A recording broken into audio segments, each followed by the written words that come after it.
2 दिन के बाद मालूम हुआ कि वो राष्ट्रीय जनता दल का नेता है जो बलात्कार किया है। तब उसने तुरंत बदल दिया अपने भाषा को, बोला नहीं वो बलात्कार नहीं था, वो तो प्यार था, प्यार में इस तरह का घटना घट गया। इतना शर्म की बात है प्रतिपक्ष के नेता के लिए। एक दिन में वो बलात्कार प्यार बन गया, इसलिए कि उनका आदमी था वो, जिसके लिए बेचारे घोटाला किए, जिसके लिए बेचारे जेल में रहे कि बेटा लोग सुखी रहे, खुशी रहे, बेटा को सब तरह का सुख पहुंचाया, लेकिन बेटा नम्मा फेल रह गया।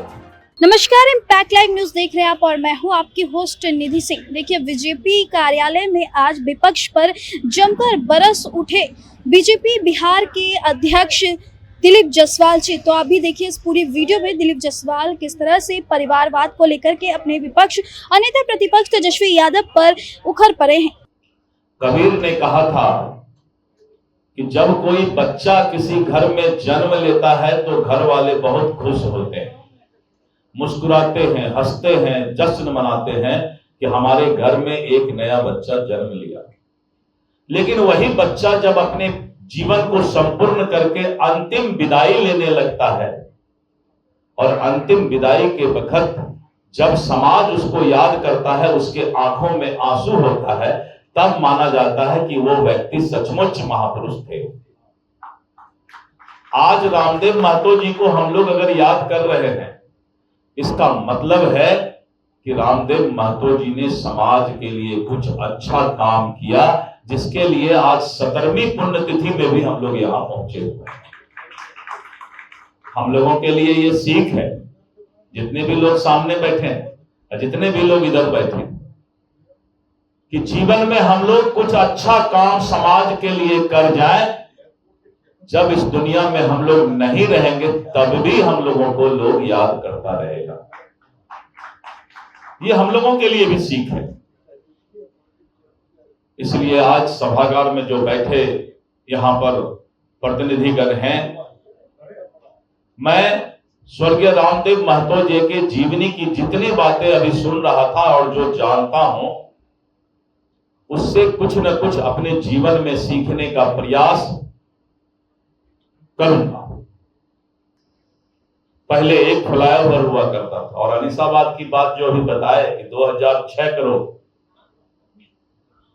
पूरे पटना शहर के स्वरूप को जिस तरह से फ्लाईओवर का जाल बिछा और पटना शहर का विकास हुआ, और इसके साथ साथ गांव-गांव तक बिजली, पानी, रोड पहुंचाया, तो आज प्रतिपक्ष के पास विकास का कोई मुद्दा अब नहीं है। एक बार भी प्रतिपक्ष विकास पर अब उंगली उठाने का हिम्मत नहीं कर रहा है।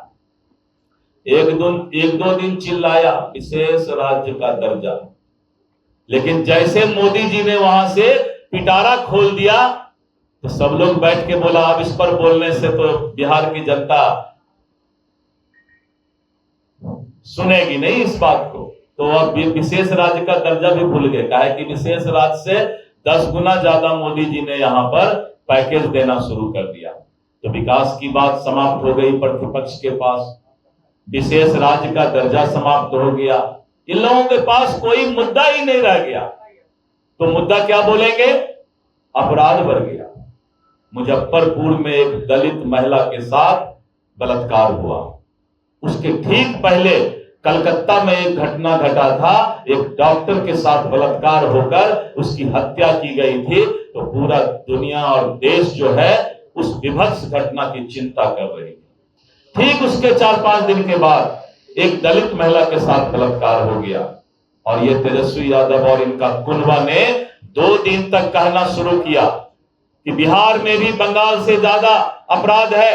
2 दिन के बाद मालूम हुआ कि वो राष्ट्रीय जनता दल का नेता है जो बलात्कार किया है। तब उसने तुरंत बदल दिया अपने भाषा को, बोला नहीं वो बलात्कार नहीं था, वो तो प्यार था, प्यार में इस तरह का घटना घट गया। कितने शर्म की बात है प्रतिपक्ष के नेता के लिए।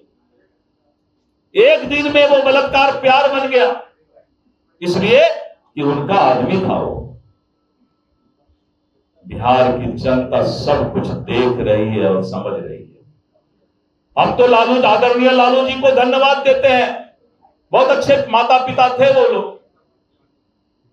बहुत अच्छे माता पिता थे। माँ बाप काहे के लिए पैसा कमाता है? कि बाल बच्चा उसका सुखी रहे, उसी के लिए कमाता है। माँ बाप काहे के लिए पैसा कमाता है? कि उसका बाल बच्चा सुखी रहे। तो लालू जी ने भी कितना घोटाला भ्रष्टाचार करके पैसा कमाया कि उनका बाल बच्चा बेटा बेटी का कुनबा सुखी से रहे। लेकिन बेटा कैसा निकल गया? जिसके लिए बेचारे घोटाला किए, जिसके लिए बेचारे जेल में रहे कि बेटा लोग सुखी रहे, खुशी रहे, बेटा को सब तरह का सुख पहुंचाया, लेकिन बेटा नम्मा फेल रह गया। स्कूल के हेडमास्टर को बोलते रह गए, हॉस्टल में पैसा भेजते रह गए, लेकिन कोई उपाय नहीं था, बेटा को पढ़ने में मन ही नहीं लगता था। अब हमारा आपका बेटा अगर नम्मा फेल होगा तो उसको चपरासी का भी नौकरी मिलेगा? बोलिए ना भाई। हमारा आपका बेटा अगर नम्मा फेल होगा तो उसको चपरासी का नौकरी मिलेगा? लेकिन लालू जी के बेटा है तो बिहार को ही रोजगार और रास्ता दिखाना शुरू कर दिए। अब चुप हो गए हैं, अब शांत हो गए, अब रोजगार की बात नहीं कर रहे हैं, ना विकास पर उंगली उठा रहे हैं, ना रोजगार। कहा कि नम्मा फेल रोजगार की बात कैसे करेगा? बेचारे शर्मा गए। नहीं तो शुरू में रोजगार रोजगार रोजगार, बाद में लोग बोला भाई कि पहले ये बताओ कि आम जनता का बेटा अगर नम्मा फेल होगा तो उसको चपरासी का नौकरी नहीं मिलेगा और तुम राजभोग कर रहे हो। तो चुप हो गए रोजगार। बिहार के दशा और दिशा को तय करने के लिए भारतीय जनता पार्टी और एनडीए गठबंधन की जरूरत है। मोदी जी और नीतीश कुमार के नेतृत्व की जरूरत है। मुझे पूरा विश्वास है कि पूरे बिहार की जनता इस बात को समझेगी।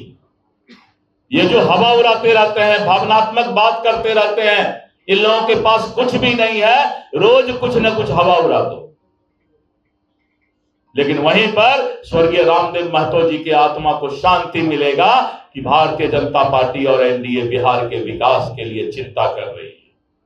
इसलिए मैं ज्यादा वक्त नहीं लेते हुए स्वर्गीय रामदेव महतो जी को आत्मा को जहां भी है भगवान उनको शांति दें, वो अच्छे तरीके से जहां भी हैं रहें, इसकी कामना करते हुए अपनी वाणी को विराम देता हूं। तो आपने देखा इस रिपोर्ट में किस तरह से दिलीप जायसवाल नेता प्रतिपक्ष तेजस्वी यादव पर परिवारवाद का आरोप लगाया है और साफ तौर पर उन्होंने कहा कि बनी बनाई वसीयत पर 9वीं फेल तेजस्वी यादव आज राज कर रहे। क्यों नहीं, कोई जनता अगर 9वीं फेल होती है तो वह उसे चपरासी की नौकरी भी नहीं मिलती है। आपको क्या लगता है? हमें कमेंट बॉक्स में अपनी ओपिनियन दे दीजिएगा और ऐसे देश दुनिया की तमाम खबरों के लिए देखते रहे हमारे चैनल इम्पैक्ट लाइव न्यूज। बहुत बहुत धन्यवाद।